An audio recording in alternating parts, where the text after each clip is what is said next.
Yeah, I mean, I try not to think about that fight anymore. It's in the past, but I always try to go for the win, and I saw me winning this fight the whole entire time, so I wasn't really surprised with the outcome, but I'm definitely happy with it. It did go the distance. You had a split decision, lost in the last fight. This fight, another close matchup. When the judges were reading the scorecards, were you nervous at all? I wasn't nervous. I thought I won. I was just telling them in the back that me and my boyfriend were watching fights, and whenever it's a split decision, he goes, "Oh, the first person they announce that wins always wins." I'm like, "No, it's random. It's totally random." And then for the last 4 months, every split decision we watched, he's like, "I told you so. I told you so." Everyone, the first person they announced won.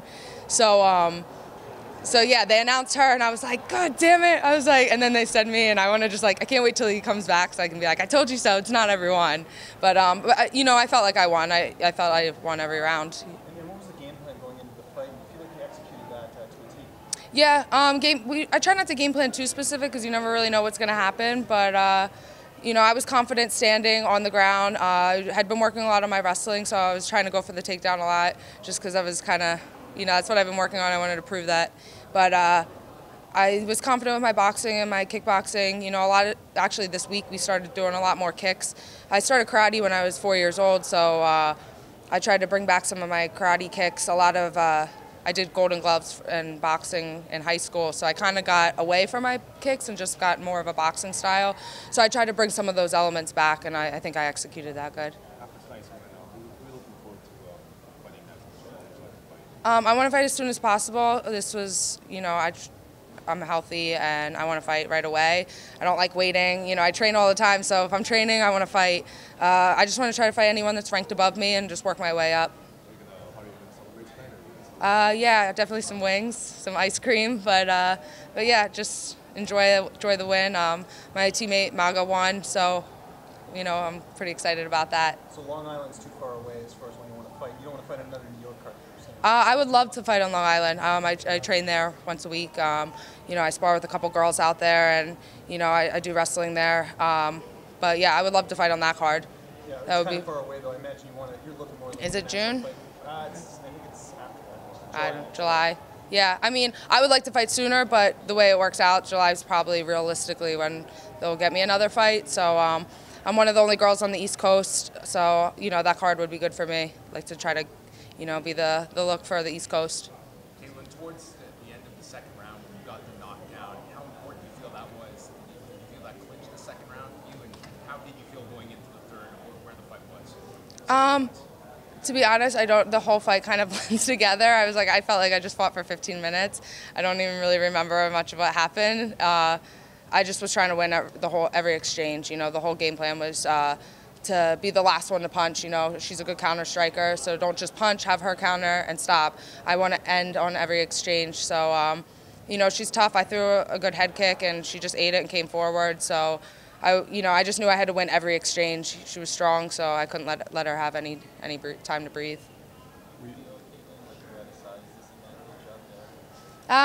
Yes, if my natural weight would be to fight at would be 125, and I know there's a lot of other girls that struggle to make 115. My first pro fight, I tried that. I got to 117, and it was really rough being that I'm 5'9". If they open up a flyweight, that would be perfect, and I think. I don't understand. I think it would be a good division to add. You could have a lot more like super fights. I think they should look at the women's division a little bit differently than they look at the men's, where there's going to be a lot more girls fighting in two divisions. Now that I fought at 135, I'm a little comfortable there. So if they open up 125, I would be open to fighting at both. And I think there would be a lot of really good matchups, and there wouldn't be girls suffering to go down, and there wouldn't be, girls like myself that are giving up a size disadvantage. Obviously, you can't answer for their decision, but why do you think they've gone from 135 to 115 to 145 and left this hole there when there are so many women campaigning for this division? Yeah, I don't know. I think maybe they added the heavier division. To me, it's just girls that are ranked lower in the 135 just going up, but like who's going to fight there now, you know what I mean? And most of the girls, they're just going to fight there if they need someone to fight. But, if you watch like Invicta and stuff, mostly every card has 125 has the most girls on the, all their cards, 125 has the most fights on the card. And I think that's, anyone that really follows women's MMA, I think that that's like one of the most entertaining weight divisions. So I don't know why they skipped that. I think maybe, you know, I think guys just think, oh, well, 125s can either go up or down, but you know, 20 pounds is a big difference, especially for girls at a lighter weight. So against Aldana, who could also fight at 145, she's weight for 135. Did you feel like when you were trying to take her down, did you feel like you were, you know, fighting someone who was a little bit? A little bit. You know, when I spar and I spar my first 7 fights were 125. I felt like I could kind of use my strength a little bit. I don't feel quite like I can bully people around. I have to use perfect technique to get that takedown, whereas sometimes, you know, if you're stronger, you can kind of just get away without it.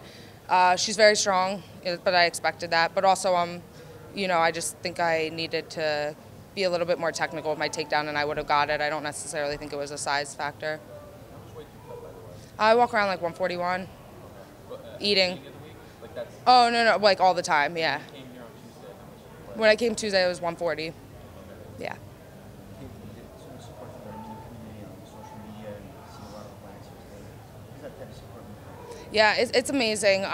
Since I never really got any of that, and then when I made my UFC debut, the Armenian community just like exploded and gave me so much support, and that's just been amazing because, you know, even though I was born in America, I don't really get that from Americans, but from all the Armenian community, it's amazing, and that makes me, you know, want to go out there and fight for them. So, you know, I really appreciate that support.